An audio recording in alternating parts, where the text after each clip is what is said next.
మంచిది. ఈరోజు దేవుడు మనకిచ్చినటువంటి కొన్ని మాటలు చదువుకుందాం. తీయండి పరిశుద్ధ బైబిల్ గ్రంథములో నుండి 2వ దినవృత్తాంతాల గ్రంథము,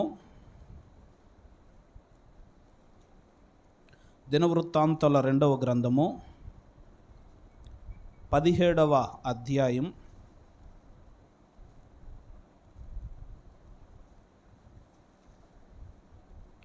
12వ వాక్య భాగాన్ని చదువుకుందాం. యెహోషాపాతు అంతకంతకు గొప్పవాడై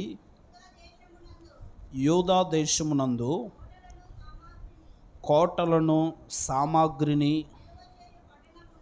నిలువ చేయు పట్టణములను కట్టించెను. చాలు. హల్లెలూయా.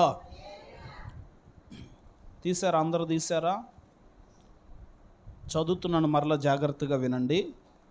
ఇక్కడ యెహోషాపాతు అనబడుతున్నటువంటి ఒక రాజు గురించి పరిశుద్ధ బైబిల్ గ్రంథంలో చక్కగా రాయబడి ఉంది. ఇక్కడ మనం చదివిన వాక్య భాగాన్ని గమనిస్తే మరలా ఒకసారి చదువుతారు, మనం అందరం చదువుదాం బిగ్గరగా. చదవండి ఒకసారి మరలా.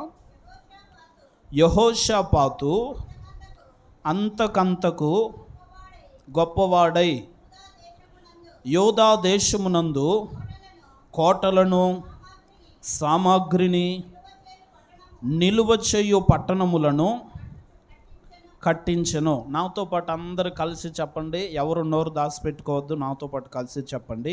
యెహోషాపాతు అంతకంతకు గొప్పవాడై, యెహోషాపాతు అంతకంతకు గొప్పవాడై యూదా దేశమునందు కోటలను సామాగ్రిని నిలువ చేయు పట్టణములను కట్టించెను. చాలు. ఇక్కడ యెహోషాపాతు అనబడుతున్నటువంటి రాజు గురించి, అతని రాజ్యం గురించి కొన్ని మాటలు స్పష్టంగా తెలియచేయబడుతూ ఉంది. ఈ యెహోషాపాతు ఎవరు అంటే దావీదు యొక్క కుమారుడైనటువంటి సొలొమోనుకు పుట్టినటువంటి కుమారుడు. దావీదు తర్వాత సొలొమోను పుట్టాడు. సొలొమోను తర్వాత రెహబాము పుట్టాడు. రెహబాము తర్వాత అబియా. అబియా తర్వాత ఆసా. ఆసా తర్వాత పుట్టినటువంటి వ్యక్తి యెహోషాపాతు. గుర్తుపెట్టుకోవాలి ఈ మాట. ఇతని పేరు ఏం పేరు? యెహోషాపాతు. యెహోషాపాతు ఇతడు 35 సంవత్సరాల వయసులో రాజ్య పరిపాలన చేయడానికి అధికారం ఎక్కాడు. ఎన్ని సంవత్సరాల వయసులో? 35 సంవత్సరాల వయసులో. ఇతడు ఏ టైంలో ఏ సంవత్సరంలో రాజ్యాన్ని పరిపాలన చేశాడు అంటే క్రీస్తు పూర్వం 874 నుండి 850 మధ్యలో తన రాజ్యాన్ని పరిపాలన చేశాడు. తన రాజ్యం పేరు ఏం పేరంటే యోధా రాజ్యము. ఏం రాజ్యం అది? యోధా సామ్రాజ్యము. ఈ యోధా సామ్రాజ్యాన్ని 24 సంవత్సరాలు పరిపాలన చేశాడు. ఇతనికి ముందు రాజుగా పరిపాలించినటువంటి వారు చాలామంది చెడు నడత నడిచి వారు దేవుని మార్గంలో నుండి తప్పిపోయారు. కానీ ఇతడు ఏం చేశాడంటే వాళ్ళు నడిచినటువంటి మార్గంలో నడవకుండా ఇతడు ఒక ప్రత్యేకమైన మార్గంలో నడిచాడు. ఇతడు ఒక ప్రత్యేకమైన మార్గంలో నడిచాడు. కాబట్టే ఇక్కడ 12వ వాక్యంలో దేవుని వాక్యం అంటుంది, యెహోషాపాతు అంతకంతకు గొప్పవాడై ఉండెను. ఆమేన్ చెప్పండి గట్టిగా. యెహోషాపాతు అంతకంతకు గొప్పవాడై ఉండెను. ఇతడు ఎలా ఉన్నాడు? దేవుని దృష్టిలో ఎలా ఉన్నాడు? ఇతడు రాజ్య పరిపాలన ఎలా చేస్తున్నాడు అంటే ఇతడు యెహోవా దృష్టికి అంతకంతకు దినదినము ఇతడు గొప్పవాడుగా కనబడుతున్నాడు. గొప్పవాడిగా కనబడుతూ ఇతడేం చేశాడు అంటే తన దేశంలో అనేక కోటలను కట్టాడు. ఎన్ని కోటలను కట్టాడంటే అనేకమైన కోటలు కట్టాడు. ఎందుకు ఆ కోటలు కట్టాడు అంటే యుద్ధ సామాగ్రి అంతా కూడా కోటల్లో దాచిపెట్టడానికి అనేకమైన కోటలను కట్టి ఏం చేశాడు? సామాగ్రిని అంతటిని కూడా నిలువ చేశాడంట. హల్లెలూయా. చెప్దాం చేతులెత్తి గట్టిగా, హల్లెలూయా, హల్లెలూయా. అతని గురించి రాయబడిన మాట, కింద కూడా రాయబడిన మాట ఏమిటంటే, అతనికి బహుధనము సమకూర్చబడెను. ఏం కూర్చబడ్డదంట? అతని పేరు అంతకంతకి గొప్పవాడైపోతా ఉన్నాడు. అనేకమైనటువంటి పట్టణాలను కట్టించి సామాగ్రిని నిలువ చేశాడు. మూడవదిగా అతని ధనము రోజు రోజుకి సమకూర్చబడతా ఉంది. వద్దనే కుందికి ఏమైపోతా ఉంది? ధనం వస్తూ ఉంది. హల్లెలూయా, హల్లెలూయా. ఎందుకు ఈ యెహోషాపాతు ఇంతగా దినదినము గొప్పవాడైపోతున్నాడు? ఎందుకు యెహోషాపాతు ధనము ఎక్కువగా సమకూర్చబడుతుంది? ఈ యెహోషాపాతులో ఉన్నటువంటి మంచి లక్షణాలు ఏమిటి? ఈ యెహోషాపాతులో ఉన్నటువంటి మంచి గుణాలు ఏమిటి అని బైబిల్లో మనం గమనిస్తే అనేక విషయాలు ఉన్నాయి. అనేకమైన కార్యాలు ఇతడు చేశాడు. చాలా మంచి కార్యాలు చేశాడు. చాలా ప్రజలకు అనుకూలమైన కార్యాలు చేశాడు. ఇతడు అనేకమైన కార్యాలు చేశాడు కాబట్టే తన రాజ్యములో గొప్పతనం అంతకంతకు గొప్పవాడిగా ఎదుగుతా ఉన్నాడంట. హల్లెలూయా, హల్లెలూయా. ఇతడు గొప్పవాడిగా ఎదుగుటకు గల కారణం ఏమిటి? ఎందుకు ఇతని ఆస్తి పెరిగిపోతూ ఉంది? ఎందుకు ఇతడు ప్రతి దినము కూడా పట్టణాల మీద పట్టణాలు కడతా ఉన్నాడు? ఇతని సామాగ్రి విస్తారంగా పెరిగిపోతుంది గల కారణం ఏమిటి అని బైబిల్లో మనం ఆలోచన చేస్తే తీయండి, అతని యొక్క గొప్పతనానికి కారణం ఏమిటో, అతను ఎందుకు అంతకంతకు గొప్పవాడిగా ఎదిగిపోతూ ఉన్నాడో బైబిల్లో నుండి కొన్ని మాటలు చదువుకుందాం. అదే 2వ దినవృత్తాంతాల గ్రంథము 17వ అధ్యాయము 1వ వాక్యం నుంచి చదువుకుందాం. 1-2 వాక్యాలు. తర్వాత అతనికి బదులుగా అతని కుమారుడైన యెహోషాపాతు రాజై ఇజ్రాయేలు తన మీదికి రాకుండా తన రాజ్యమును బలపరుచుకొనెను. చాలు, హల్లెలూయా. అంతకంతకు ఈ రాజు గొప్పవాడిగా మార్చబడుటకు కారణం ఏమిటంటే, మొట్టమొదటి పాయింట్, ఒక వ్యక్తి గొప్పవాడిగా మార్చబడుటకు గల కారణం, ఒక వ్యక్తి లేకపోతే ఒక కుటుంబం లేకపోతే ఒక సంఘం లేకపోతే ఒక వ్యవస్థ లేకపోతే ఒక వ్యక్తి యొక్క జీవితం అంతకంతకు ఇదిగో పెరిగిపోవుటకు, గొప్పవాడిగా మార్చబడుటకు కారణం ఏమిటి అంటే, దేవుని వాక్యం అక్కడ స్పష్టంగా తెలియజేస్తుంది. అక్కడ రాసిన మాట, తన రాజ్యమును బలపరుచుకొనెను. హల్లెలూయా. ఇతడు గొప్పవాడు కావడానికి మొట్టమొదటి కారణం తన రాజ్యాన్ని బలపరుచుకున్నాడు. ఏం బలపరుచుకున్నాడు? అతడు తన రాజ్యాన్ని బలపరుచుకున్నాడు. తన రాజ్యం గురించి ఎక్కువగా పట్టించుకుంటా ఉన్నాడు. తన రాజ్యములో ఇదిగో ఒక వ్యక్తి తన రాజ్యాన్ని బలపరుచుకోవాలి అంటే, తన రాజ్యాన్ని అభివృద్ధి పరుచుకోవాలి అంటే, తన రాజ్యములో ఎక్కువగా పేరు సంపాదించాలి అంటే, తన రాజ్యాన్ని ఏం చేయాలంటే మొట్టమొదటిగా బలపరుచుకోవాలి. ఒక వ్యక్తి తన యొక్క జీవితాన్ని కానీ తన యొక్క బ్రతుకును కానీ బలపరుచుకుంటే ఆ తర్వాత అతని యొక్క అంతస్తు, అతని యొక్క జీవితం అంతకంతకు గొప్పవాడిగా ఎదుటకు కారణమవుతుంది. ఈరోజు మన జీవితాల్లో మనం కూడా గొప్పవారిగా మార్చబడాలి అంటే మనము కూడా ఏం చేయాలంటే మన రాజ్యాన్ని బలపరుచుకోవాలి, మన రాజ్యాన్ని స్థిరపరుచుకోవాలి, మన రాజ్యాన్ని కట్టుకోవాలి. ఏ వ్యక్తి అయితే తన యొక్క రాజ్యాన్ని కట్టుకుంటాడో, తన యొక్క వ్యవస్థను కట్టుకుంటాడో, తనకున్నటువంటి ఆ రాజ్యాన్ని పరిపాలిస్తూ దాన్ని కట్టుకుంటూ ఉంటాడో, ఆ వ్యక్తి దినదినము అంతకంతకు గొప్పవాడిగా మార్చబడునుగాక. ఆమేన్, హల్లెలూయా, హల్లెలూయా. తన రాజ్యాన్ని బలపరుచుకుంటా ఉన్నాడు. ఒక వ్యక్తి తన రాజ్యాన్ని బలపరుచుకోవాలి అంటే, తన రాజ్యం కదిలించబడిన రాజ్యంగా ఉండాలంటే మొట్టమొదటిగా తన రాజ్యములో ఉన్నటువంటి బలహీనతలు ఏవో తెలుసుకోవాలి.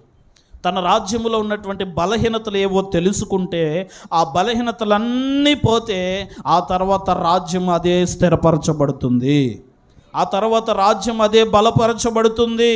ఆ రాజ్యం బలపరుచుకోవాలి అంటే ఏం చేయాలి అంటే, మొట్టమొదటిగా తన రాజ్యములో ఉన్న బలహీనతలు గుర్తుపట్టాలి.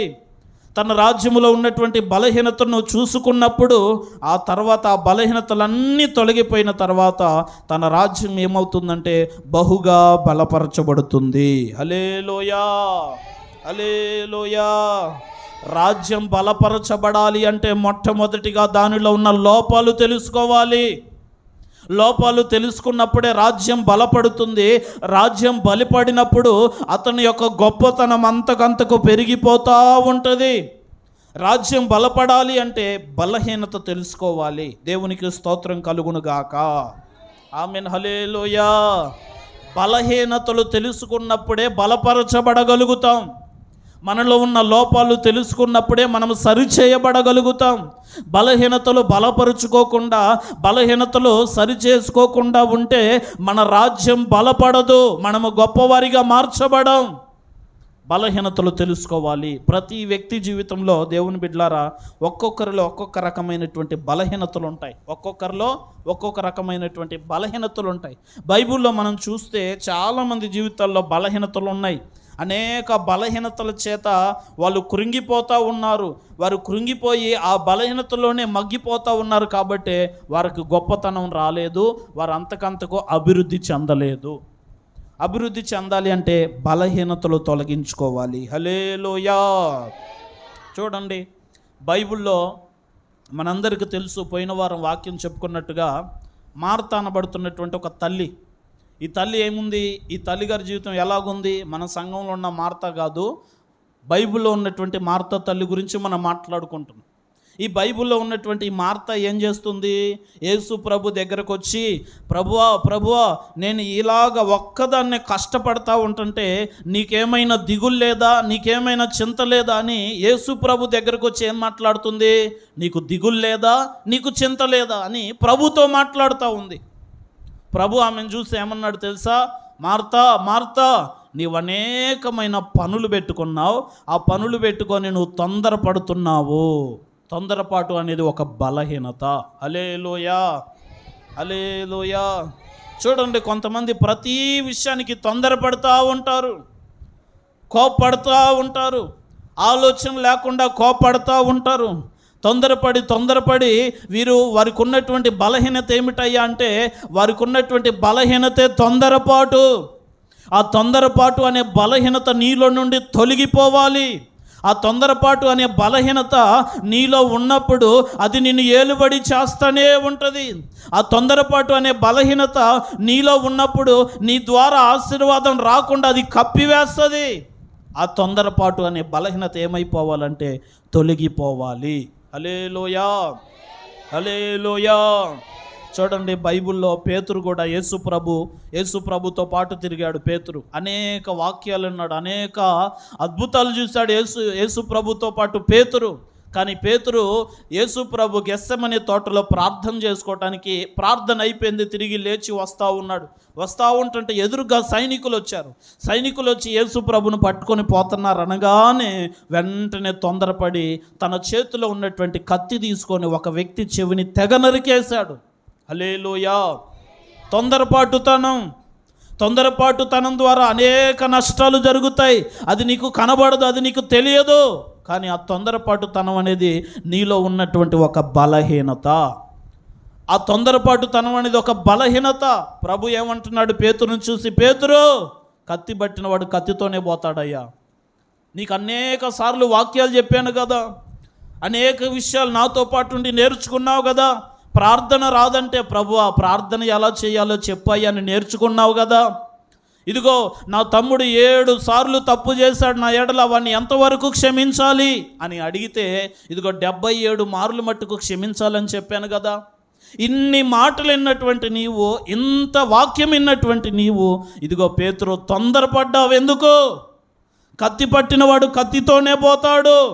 జాగ్రత్త పేతురు, ఇప్పటి వరకు నువ్వు ఏం నేర్చుకున్నావు పేతురు అని ప్రభు పేతురులో ఉన్న తొందరపాటు తనాన్ని చూసి పేతురుతో మాట్లాడుతూ ఉన్నాడు. హల్లెలూయా, హల్లెలూయా. దేవుని బిడ్డలారా, తొందరపాటు పడొద్దు. తొందరపడి ఆ యొక్క బలహీనతతో పీడించబడొద్దు.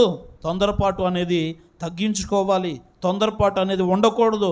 తొందరపాటు ఉండటం వలన అనేక అనర్థాలు జరుగుతాయి. తొందరపాటు ద్వారా అనేక నష్టాలు జరుగుతాయి. ఈ తొందరపాటు ఉండటం ద్వారా ఇది ఒక నీకు బలహీనతగా ఉండి నీ జీవితాన్ని తొందరపాటు అని ఆ బలహీనత ఏలుబడి చేస్తుంది. ఆ బలహీనత నీలో నుండి తొలగిపోకపోతే నీవు అంతకంతకు గొప్పవాడిగా ఎదగలేవు. హల్లెలూయా, హల్లెలూయా. చూడండి, ఇంకా బైబిల్లో హవ్వకున్నటువంటి హవ్వ జీవితంలో కూడా మనం గమనిస్తే తినొద్దు అని ప్రభు అనేక సార్లు చెప్పాడు. అమ్మా, అన్ని పండ్లు తినండి, ఈ పండు మాత్రం తినొద్దు అంటే ఏమేం చేసింది? ఇదే పండు తిన్నది. కొద్దిగా ఆలోచన చేయొచ్చుగా. దేవుడు చెప్పాడు కదా, ఎందుకు చెప్పాడో దేవుడు, ఎందుకని పండు తినొద్దు అన్నాడు? అన్ని పండ్లు తినమన్నాడు, ఈ ఒక్క పండు తినొద్దు అన్నాడు, ఎందుకు తినొద్దు అన్నాడు అని ఆలోచన చేయాలా? ఆలోచన చేయాలా? సర్పం చెప్పిన మాటని తొందరపడి ఏం చేసింది? సర్పం యొక్క మోసంలో కూరుకుపోయింది. ఆ తర్వాత ఏం జరిగింది? మంచిగా తోటలో ఉన్నటువంటి వారు తోటలో నుండి బయటికి వెలివేయబడ్డారు. హల్లెలూయా, హల్లెలూయా. హవ్వలో ఉన్న బలహీనత ఏమిటంటే మోసపోవడం అనేది కూడా ఒక బలహీనత. సాతాను నిన్ను మోసంలో కూరుకుపోయేటట్లుగా చేస్తాడు. సాతాను నిన్ను మోసంలోనికి దిగజేసి చివరికి నీ దగ్గర ఉన్నటువంటి దేవుని యొక్క విలువంతా, నీలో ఉన్నటువంటి దేవుని ప్రేమంతా పోగొట్టి నిన్ను మోసంలోనికి నడిపిస్తూ ఉంటాడు. ఆ సాతాను వేస్తున్న మోసాల్లో పడిపోకుండా మనం కాపాడుకోవాలి. అది ఒక బలహీనత. మోసపోవడం అనేది ఒక బలహీనత, తొందరపడడం అనేది ఒక బలహీనత. ఈ బలహీనతలన్నీ నీలో ఉంటే నీ రాజ్యం బలపడదు, నీవు బలపరచబడలేవు, నీవు ఆత్మీయంగా బలపడలేవు. నీవు ఆత్మీయంగా బలపడినప్పుడు, నీ రాజ్యం బలపడినప్పుడు నీ రాజ్యం అంతకంతకు క్షీణించిపోతూ ఉంటుంది. హల్లెలూయా, హల్లెలూయా, హల్లెలూయా. యెహోషాపాతు రాజ్యము గొప్పవాడిగా మార్చబడుట కారణం ఏమిటంటే తన రాజ్యాన్ని ఏం చేశాడు? బలపరుచుకున్నాడు.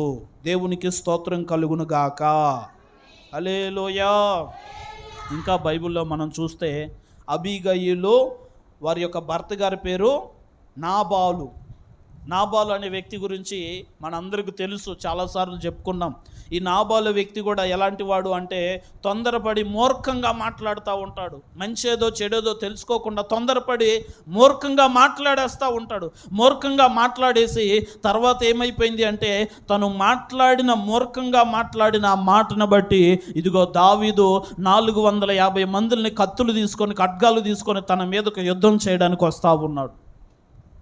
తొందరపాటు తనం ఒక నష్టం, మోసపోవడం ఒక నష్టం, ఒక బలహీనత. ఇవన్నీ బలహీనతలు.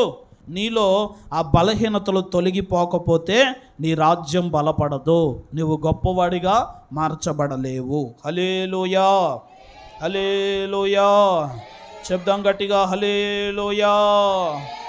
ఇప్పుడు యెహోషువ అంతకంతకు గొప్పవాడిగా మార్చబడుటకు కారణం ఏమిటి?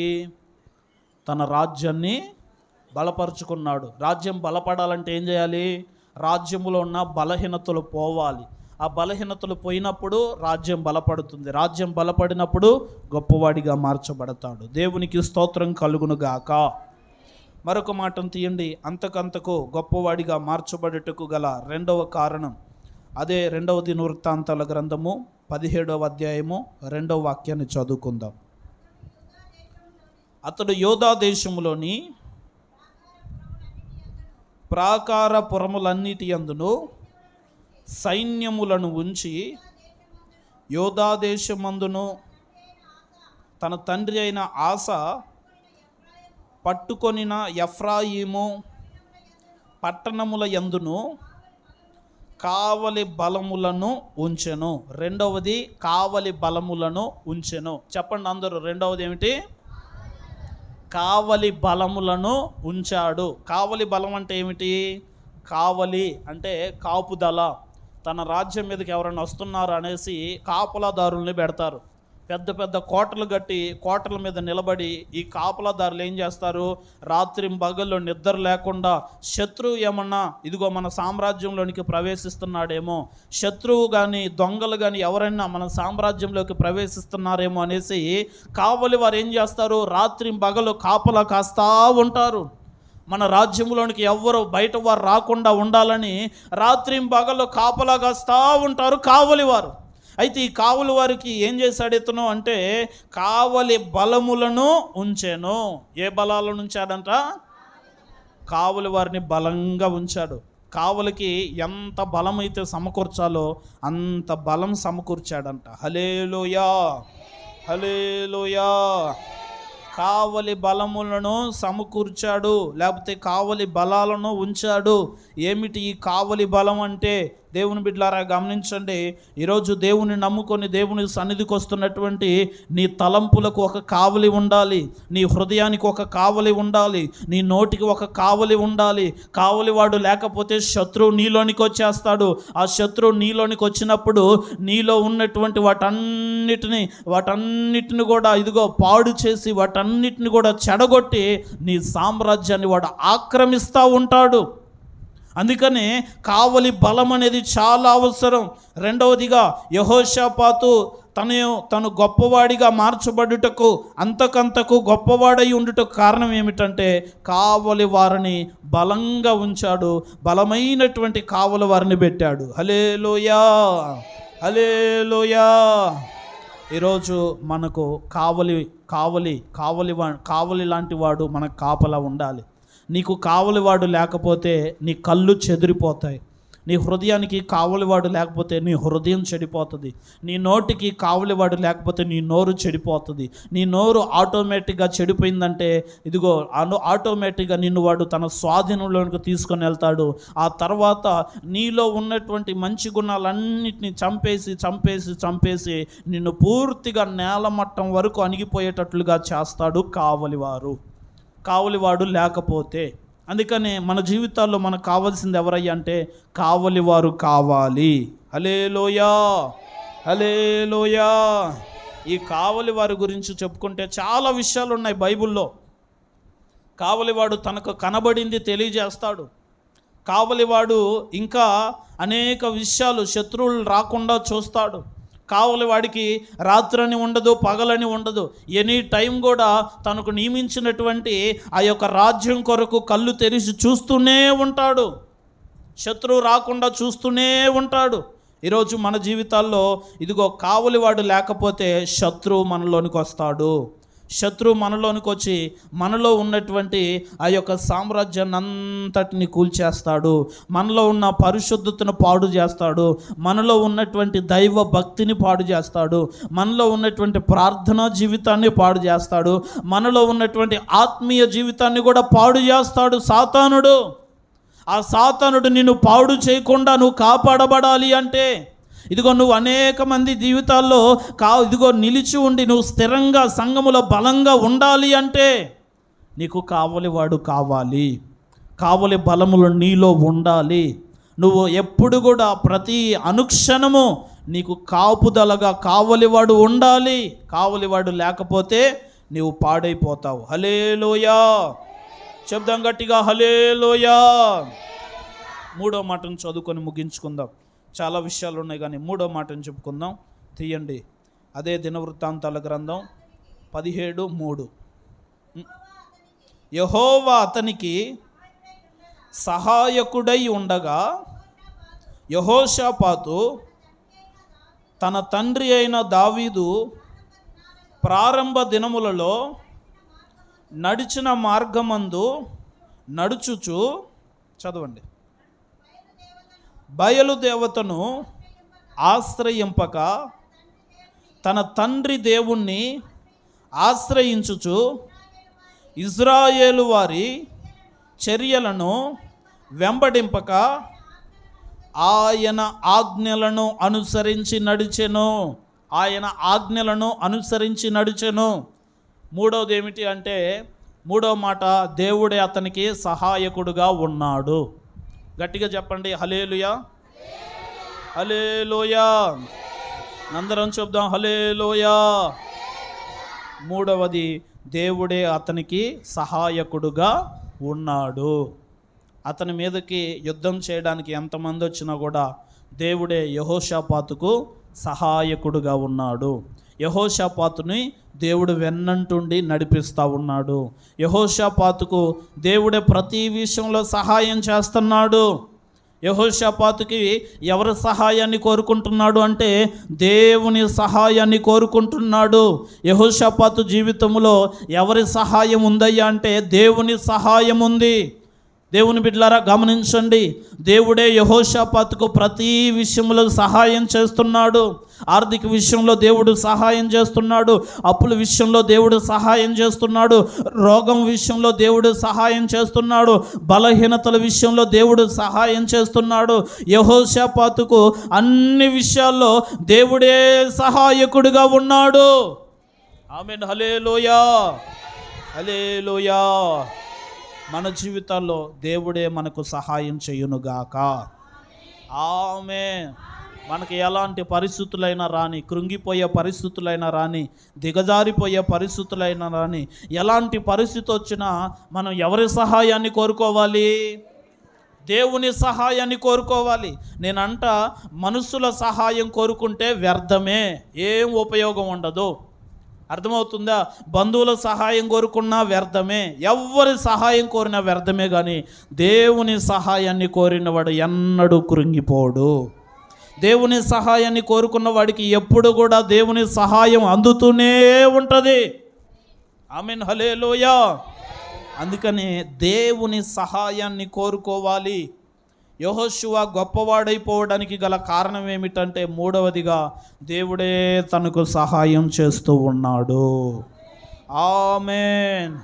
హల్లెలూయా, హల్లెలూయా, హల్లెలూయా. అందుకని ఒక భక్తుడు ఒక పాట రాశాడు, దేవుని సహాయం వలన నేను ప్రాకారములను దాటేదను, దేవుని సహాయం వలన నేను ప్రాకారములను దాటేదను. ప్రాకారాలు దాటుతున్నారంట ఎవరి సహాయం ద్వారా? దేవుని సహాయం ద్వారా. ఎలాంటి ప్రాకారాలు అంటే మనందరికీ తెలుసు, ఎరుకో ప్రాకారం ఎలాంటిదమ్మా? ఎరుకో ప్రాకారం ఎలాంటిది? 3 లారీలు కలిసి ఒకేసారి పోయినంత వెడల్పు ఉంటుందంట ఎరుకో ప్రాకారం. ఎత్తు చూస్తే ఇంకా లెక్కలేనంత ఎత్తు ఉంటుందంట. ఈ ఎరుకో ప్రాకారాన్ని ఈ ఇజ్రాయేలులు జయించాలి. ఇప్పుడు ఏం చేయాలి అనేసి యెహోషువ ప్రార్థన చేస్తూ ఉన్నాడు. యెహోషువ ప్రార్థన చేస్తూ ఉంటుంటే యెహోషువ దగ్గరికి దేవదూత వచ్చి దేవదూత మాట్లాడుతూ ఉంది, ఇదిగో యెహోషువ, నువ్వు భయపడకు, నేను నీకున్నా, నేను మోషేకు తోడే ఉన్నట్టుగా నీకు నేను తోడున్నా, రేపు ఈ వేళకు నేను నీ మధ్యలో అద్భుతం చేయబోతున్నాను అన్నాడు. ఆమేన్. హల్లెలూయా. ఆ మాట అనగానే యెహోషువతో దేవదూత చెప్పింది, ఇదిగో నువ్వు 7 మార్లు ఎరుకో ప్రాకారం చుట్టూ తిరుగు, 7 మార్లు చుట్టూ తిరుగు. ఇదిగో నువ్వు తిరిగేటప్పుడు మొట్టమొదటిగా ముందు ఎవరు ఉండాలో తెలుసా? ఇదిగో ఇలాంటి మందసాన్ని మోస్తున్న యాజకులు ఉండాలి ముందు. వారి వెనక మీరు 2000 మూరల వెడల్పు దూరం విశ్వాసులు ఉండాలి. సేవకులు ముందుండాలి, వెనకాల విశ్వాసులు ఉండాలి. సేవకులు ముందుండాలి, వెనకాల విశ్వాసులు ఉండాలి. సేవకులు ముందు అడుగులు వేయాలి, తర్వాత ఇదిగో విశ్వాసులు ముందు అడుగులు వేయాలి. సేవకులు ముందడుగు వేస్తే విశ్వాసులు సేవకుల వెనకాల అడుగులు వేసి 7 మార్లు బోరలు ఊదుతూ తిరుగుతూ ఉంటే నేనే రేపు మీ మధ్యలో అద్భుతం చేస్తాను అన్నాడు. ఆమేన్. హల్లెలూయా. ఆ మాటని చెప్పిన తర్వాత యెహోషువ ఇప్పుడు వెళ్తూ ఉన్నాడు. యెహోషువ సేవకులు నలుగురిని ముందు పెట్టాడు. నలుగురు భుజాల మీద మందసం మోస్తూ ఉన్నారు. మందసం అంటే దేవుని మహిమ. ఆ మందసాన్ని పట్టుకొని సేవకులు మోస్తూ ఉన్నారు. ఈ మందసాన్ని విశ్వాసులు మోయకూడదు, సేవకులే మోయాలి. మందసం సేవకులు మోసినప్పుడే సంఘానికి క్షేమం. మందసం సేవకులు మోసినప్పుడే సంఘం ఆశీర్వదించబడిద్ది. మందసం సేవకులు మోసినప్పుడే సంఘం దీవించబడిద్ది. ఈ సంఘం అనబడుతున్నటువంటి ఈ మందసాన్ని దైవ సేవకులు భుజాన భుజాన వేసుకొని వెళ్తూ ఉన్నారు. వాళ్ళ వెనకాల విశ్వాసులు వస్తూ ఉన్నారు. వస్తూ ఉంటుంటే వీళ్ళందరూ కలిసి తిరుగుతూ ఉన్నారు. యెరికో ప్రాకారం చుట్టూ తిరుగుతూ ఉన్నారు. 6 సార్లు తిరిగారు. మొదటి రోజు తిరిగారు, ఇంటికి వెళ్ళిపోయారు. ప్రశాంతంగా హాయిగా తిన్నారు, పడుకున్నారు. మళ్ళీ రెండో రోజు వచ్చారు. మళ్ళా రెండో రోజు వచ్చి దాని చుట్టూ ఒక రౌండ్ తిరిగారు, మళ్ళీ వెళ్ళిపోయారు. ఇలాగా రోజు తిరుగుతూ 6 రోజులు తిరిగారు. 6 రోజులు తిరిగి 7వ రోజుకి వచ్చేసరికి 7వ రోజు తిరుగుతూ ఉన్నారు. తిరుగుతూ ఉంటుండగా దేవుని బిడ్డలారా, 3 లారీలు బట్టి అంత పెద్ద ప్రాకారం అంట. దాన్ని ఎవ్వరు కూర్చోలేరు. కానీ ఆ ప్రాకారం చుట్టూ వీళ్ళందరూ తిరుగుతూ ఉంటుంటే ఏం జరిగిందో తెలుసా? ప్రాకారం యొక్క పునాదులు కదిలిపోయాయంట.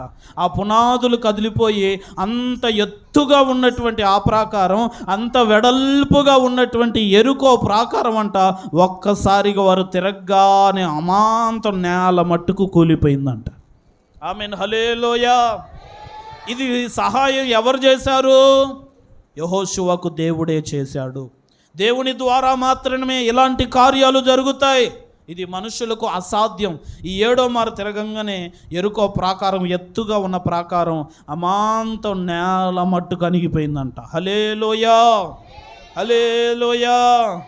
అందుకనే యెహోషాపాతుకు దేవుడు వాగ్దానం ఇస్తున్నాడు, యెహోషువ నువ్వు భయపడొద్దు, నేనే నీకు సహాయం చేస్తాను, నేనే నీకు ముందుండి నడిపిస్తాను, సమస్తమును నేనే చూసుకుంటా. నీకు అవసరం వచ్చినప్పుడల్లా, నీకు ఏదన్నా అవసరం వచ్చినప్పుడల్లా నా దగ్గరకు వచ్చి మోకరించి నాకు ఆ విషయాన్ని తెలియజేయి. నేనేం చేస్తానంటే, ఇదిగో నా సన్నిధిలో నుండి నీ ప్రార్థన నేను విని నీకు నా సన్నిధిలో నుండి పరిశుద్ధ స్థలములో నుండి సహాయము నేనే చేయుదునుగాక. ఆమేన్, హల్లెలూయా, హల్లెలూయా. దేవుడే యెహోషాపాతుకు సహాయం చేస్తూ వస్తూ ఉన్నాడు. చూడండి, ఒక వ్యక్తికి దేవుని సహాయం అందినప్పుడు ఆ వ్యక్తి అంతకంతకు గొప్పవాడిగా మార్చబడతా ఉంటాడు. 4వ మాట ఏమనుంది చదవండి. 4వ మాట అదే, కాబట్టి యెహోవా. 5వ వాక్యం చదవండి అక్క, చదవండి. కాబట్టి యెహోవా అతని చేత రాజ్యమును స్థిరపరచెను, యోధా వారందరూ. 4వ వాక్యం చదవండాక, బయలుదేవతను ఆశ్రయింపక తన తండ్రి దేవుని ఆశ్రయించుచు ఇశ్రాయేలు వారి చర్యలను వెంబడించక ఆయన ఆజ్ఞలను అనుసరించి నడిచెను. 4వది, అతడు గొప్పవాడై అంతకంతకు గొప్పవాడొకటికు కారణం ఏమిటంటే, అతని ముందున్నటువంటి తల్లిదండ్రులు చేసిన మార్గాల్లో పిల్లలు నడిపించబడలేదు.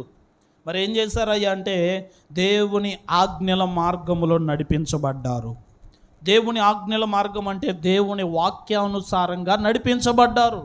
దేవుని వాక్యం ప్రకారం నడిపించబడతా ఉన్నాడు యెహోషాపాతు. ఈ యెహోషాపాతులో ఉన్న 4వ లక్షణం ఏమిటంటే, దేవుని వాక్యం ఏం చెప్తుందో అదే చేసేవాడు. ఏం చేసేవాడు? దేవుని వాక్యం ఏం చెప్తుందో అదే చేసేవాడు. అక్కడున్న మాట అదే, ఆయన ఆజ్ఞలను అనుసరించి నడిచెను. ఎవరాయన అమ్మా? ఆయన ఆజ్ఞలను అనుసరించి నడుస్తున్నాడంటే ఎవరాయన? దేవుడు.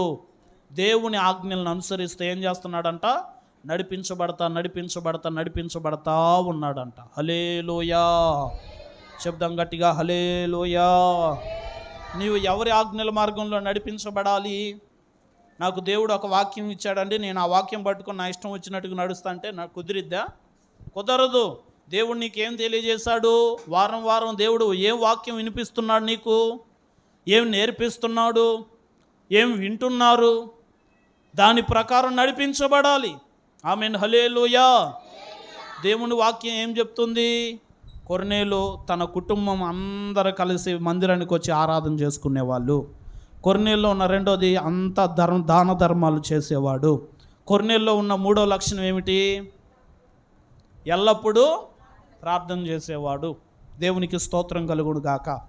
మనకేందంటే దేవుని ఆజ్ఞలు వింటాం, అంతే వింటాం కానీ పాటించాం.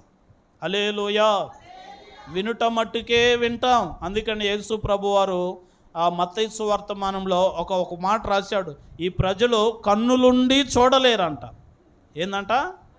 కళ్ళున్నాయి, చూస్తున్నారు కానీ, చూస్తున్నట్టే ఉంటారు కానీ చూడలేరంట. పెదాలుండి మాట్లాడలేరంట. హల్లెలూయా. చివరికి ఏమంటున్నాడంటే హృదయం ఉండి కూడా గ్రహించలేకపోతున్నారంట. చూడండి, చాలామంది వాక్యం చెప్తున్నప్పుడు చేతులు కట్టుకొని ఇలాగే కూర్చొని వింటూ ఉంటారు. కింద కూర్చొనైనా కుర్చీలలో కూర్చొని వింటూ ఉంటారు కానీ వాళ్ళ మనసు ఎక్కడ ఉంటుంది? ఇంటి దగ్గర ఉంటుంది. వాళ్ళ ఆలోచనలు ఎక్కడ ఉంటాయి? ఇంటి దగ్గర ఉంటాయి. ఎక్కడ ఉంటుంది వీళ్ళ ఆలోచన అంటే ఇక్కడ ఉండదు. వింటున్నారు, చెవులు పెట్టి చూస్తున్నారు, చెవులు పెట్టి వింటున్నారు, కళ్ళు పెట్టి చూస్తున్నారు. హృదయం కూడా ఇక్కడే ఉంది కానీ చూస్తున్నట్టుగా ఉంటారు. ఆ మాట మాట్లాడి, ఇప్పుడు ఒక మాట చెప్పాను అనుకోండి, ఆ మాట అయిపోయిన తర్వాత ఏం మాట చెప్పానని చెప్పమంటే చెప్పలేరు. ఎందుకు? ఆలోచన అంతా కూడా చూడడానికి మాత్రమే చూపులు ఇక్కడ ఉన్నాయి, వినడానికి మాత్రమే చెవులు ఇక్కడ ఉన్నాయి, ఉండటానికి మాత్రమే బాడీ ఇక్కడ ఉంది. కానీ మనసంతా ఎక్కడికో వెళ్ళిపోతుంది. ఎక్కడికో వెళ్ళిపోయి ఏం చేస్తుంది? మనసంతా ఇంటికాడ ఎలాగుందో, ఇంట్లో పరిస్థితి ఎలాగుందో, ఎవరు ఏం చేస్తున్నారో, ఇంటి పక్కన వాళ్ళు ఏం చేస్తున్నారో, ఇంటి ముందున్న వాళ్ళు ఏం చేస్తున్నారో, ఇవాళ ఏం కూర తెచ్చుకుందాం, ఇవన్నీ ఆలోచన చేస్తూ ఉంటారు. ఇక్కడే ఉంటారు. మళ్ళీ ఆలోచన మాత్రం ఎట్లుంటుంది? ఆరాధన అయిపోగానే ఎవరికి చెప్పకుండా టక్కున బండేసుకొని పోయి 1 కేజీ చికెన్ తెచ్చుకోవాలి, కమ్మ కూర్చొని తినాలి, మంచిగా వండుకోవాలి. ఇలా ఆలోచనలు అన్నీ ఇవే. ఉండటానికైతే ఇక్కడ ఉన్నారు కానీ, ఉండుటకు ఉన్నారు కానీ గ్రహింపు అనేది లేకుండా పోతూ ఉంది. హల్లెలూయా, హల్లెలూయా. ఇంకా కొంతమంది ఆలోచనలు ఎట్లుంటాయంటే, సాయంత్రం ప్రార్థన ఉంది, ఎవరెవరు వచ్చేమి, మా ఇంట్లో నేను ఒక్కరిని వచ్చానా లేకపోతే ఇంకొకరిని వచ్చామా, ఈ ఆలోచన ఉంటుంది కొంతమందికి. నిజమండి, ఇక్కడ ఉండటానికి ఉన్నారు కానీ కళ్ళు పెట్టి చూడడానికి నా వైపు చూస్తున్నారు కానీ చాలామంది ఆలోచనలు ఇక్కడ లేవు. ఎక్కడెక్కడో తిరిగి వస్తూ ఉన్నాయి, ఆలోచనలు అన్నీ తిరిగి వస్తూ ఉన్నాయి. దేవుని వాక్యం ఏమంటుంది? నా ఆజ్ఞలను అనుసరించి నడవవలెను. దేవునికి స్తోత్రం కలుగును గాక. ఆమేన్. హల్లెలూయా, హల్లెలూయా. ఇప్పుడు చెప్పండి నాతో పాటు కలిసి, యెహోషాపాతు అంతకంతకు గొప్పవాడై యోధా దేశమందు కోటలను సామాగ్రిని నిలువ చేయు పట్టణాలను కట్టించెను. అతనికి బహు ధనము సమకూర్చబడెను. యెహోషాపాతు గొప్పవాడు కావడానికి మొట్టమొదటి కారణం తన రాజ్యాన్ని బలపరుచుకున్నాడు. తన రాజ్యం బలపరచబడాలి అంటే బలహీనతలు తొలగిపోవాలి. అంటే ఒక మాట చెప్తా వినండి. ఇప్పుడు చెడ్డోన్ని మనసులో పెట్టుకొని మంచి జరగాలంటే జరిగిద్దా? జరగదు. చెడ్డోడు తొలగిపోతేనే మంచి జరిగిద్ది. అర్థమవుతుందా? ఆ చెడు పెట్టుకొని మంచి పెట్టుకొని ఉండాలి అంటే ఏది ఫలించదు. అలాగే నీ రాజ్యం స్థిరపరచబడాలి, నువ్వు బలపరచబడాలి అంటే నీలో ఉన్న చెడ్డోడు బయటికి తొలగిపోవాలి, నీలో ఉన్నటువంటి చెడు స్వభావాలు తొలగిపోవాలి. అప్పుడే నువ్వు బలపరచబడగలుగుతావు, అప్పుడే ఎదగలుగుతావు, అప్పుడే ఆత్మీయంగా నీ జీవితం మార్చబడుతుంది, అప్పుడు నీ రాజ్యం బలపరచబడుతుంది. హల్లెలూయా, హల్లెలూయా. రెండవది కావలి, బలం కావాలి నీకు. మూడవది ఏమిటి అంటే దేవుడే సహాయం చేయాలి. నాలుగవది దేవుని ఆజ్ఞల మార్గంలో నడిపించబడాలి. ఈ 4 అనుభవాలు నీలో ఉన్నప్పుడే నీవు అంతకంతకు గొప్పవాడిగా మార్చబడతావు. నీలో ఇంకా ఏం జరిగిద్ది? నువ్వు అనేక కోటలని కట్టగలుగుతావు, నీ సామ్రాజ్యాలని కట్టుకోగలుగుతావు. మూడవది ఏమిటి? నీకు బహుగా ధనము సమకూర్చబడుతుంది. దేవుడి మాటలను దీవించి ఆశీర్వదించునుగాక. ఆమేన్, ఆమేన్. యెహోషాపాతు వలె మనల్ని దేవుడు గొప్పవారిగా మార్చునుగాక. యెహోషాపాతు వలె దేవుడు మనకు బహుధనము సమకూర్చ చేయునుగాక. కళ్ళు మూసుకోండి, ప్రార్థన చేసుకుందాం. మోకరించండి, నిలువు మోకాల మీదకి రండి. అందరూ ఒక్కసారి నిలువు మోకాల మీదకి రండి. చివరిగా ప్రార్థన చేసుకుందాం. అందరూ, పిల్లలు పెద్దలు, మోకరించగలిగిన వారందరూ కూడా చక్కగా మోకరించండి, ప్రార్థన చేసుకుందాం. అందరూ మోకరించాలి. పిల్లలు పెద్దలు అందరూ నిలువు మోకాళ్ళ మీదకి రండి. చివరిగా ప్రార్థన చేసుకుందాం. మోకరించండి. ఒక చిన్న ప్రార్థన చేసుకోండి మనసులో. యెహోషాపాతు వలె నేను కూడా గొప్పవానిగా మార్చబడాలి.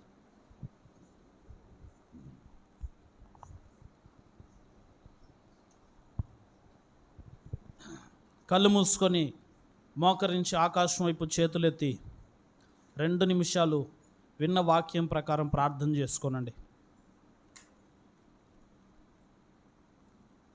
నీవు కూడా దేవుని మందిరానికి వస్తున్న నీవు అంతకంతకు గొప్పవారిగా మార్చబడాలి. నీవంతకంతకు గొప్పవారిగా మార్చబడాలి.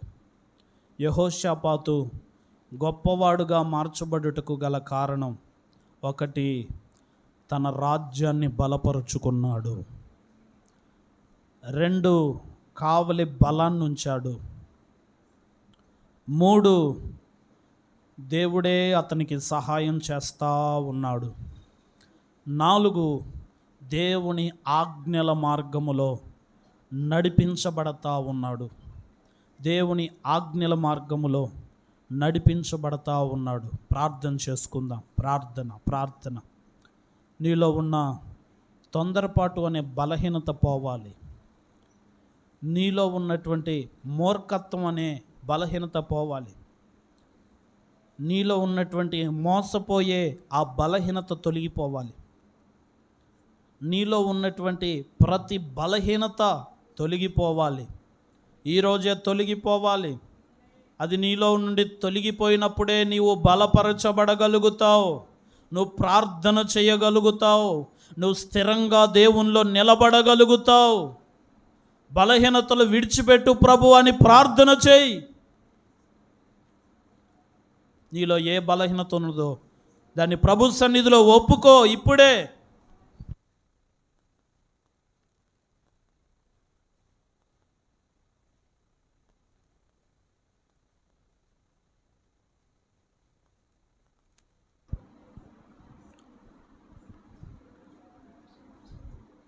నువ్వు దేవుని సహాయాన్ని కోరుకుంటున్నావా? యెహోషాపాతుకి ప్రతి విషయంలో దేవుడే సహాయం చేస్తూ ఉన్నాడు. రోగం వచ్చినా దేవుణ్ణి అడుగుతున్నాడు. వ్యాధి వచ్చినా దేవుణ్ణి అడుగుతున్నాడు. సమస్య వచ్చినా ప్రభువా నీవే నాకు సహాయం చేయగలవయ్యా అని దేవుని సహాయాన్ని అడుగుతూ ఉన్నాడు. శత్రువులు మీదకొచ్చినా కూడా అయ్యా నాకు నీ సహాయమే కావాలి, నేనైతే జయించలేను, ఇది నా వల్ల కాదు, నీవే చేయగలవు, ఏదైనా చేయుటకు నీవే సమర్థుడవు, నీ సహాయం నాకు కావాలయ్యా, నీ సహాయం నాకు కావాలయ్యా. 4వదిగా దేవుని వాక్యం యొక్క మార్గంలో నడిపించబడతా ఉన్నాడు. ఎన్ని వాక్యాలు వింటున్నావు, ఎన్ని ప్రసంగాలు వింటున్నావు. దైవ సేవకులు నీ కొరకు ఎంతగానో ప్రార్థన చేసి ఒక ప్రసంగం తయారు చేయాలంటే ఇంచుమించు 2 గంటలైనా దేవుని సన్నిధిలో ఉండనిది ఒక ప్రసంగం రాదు. అలాంటిది దైవ సేవకులు ఎంతగానో నీ కొరకు ప్రార్థన చేసి నిన్ను సరిచేయాలని, నిన్ను బాగు చేయాలని, నిన్ను దేవునిలో కట్టాలని, దేవునిలో ఫలింప చేయాలని ఎన్నో వాక్యాలు నీ కొరకు సిద్ధపరిచి నీకు బోధించాడు. అయినా నువ్వు ఇదిగో విడిచిపెడుతున్నావేమో జాగ్రత్త. దేవుడు ఒకరోజు లెక్క అడుగుతాడు. నిన్ను బట్టే కదా నా దైవ సేవకుని నోట నుండి ఇదిగో నీ బలహీనత పోవాలనే కదా నేను మాట్లాడిందని దేవుడు ఒకరోజు లెక్క అడుగుతాడు. దేవుని బిడ్డ జాగ్రత్త. ప్రార్థన చేసుకుందాం. దేవుడు ఇంతవరకు ఈ యొక్క ప్రార్థన కూడికలో తోడే ఉండి నడిపించిన యేసయ్యకు బిగ్గరగా స్తోత్రాలు చెల్లిద్దాం. పాటల ద్వారా మహిమ తెచ్చుకున్న దేవునికి స్తోత్రాలు చెల్లిద్దాం. ప్రార్థనల ద్వారా మహిమ తెచ్చుకున్న దేవునికి స్తోత్రాలు చెల్లిద్దాం. వాక్యం ద్వారా మహిమ తెచ్చుకున్న దేవునికి స్తోత్రాలు చెల్లిద్దాం. తండ్రి అయిన దేవునికి స్తోత్రాలు చెల్లిద్దాం. కుమారుడైన యేసయ్యకు స్తోత్రాలు చెల్లిద్దాం. పరిశుద్ధ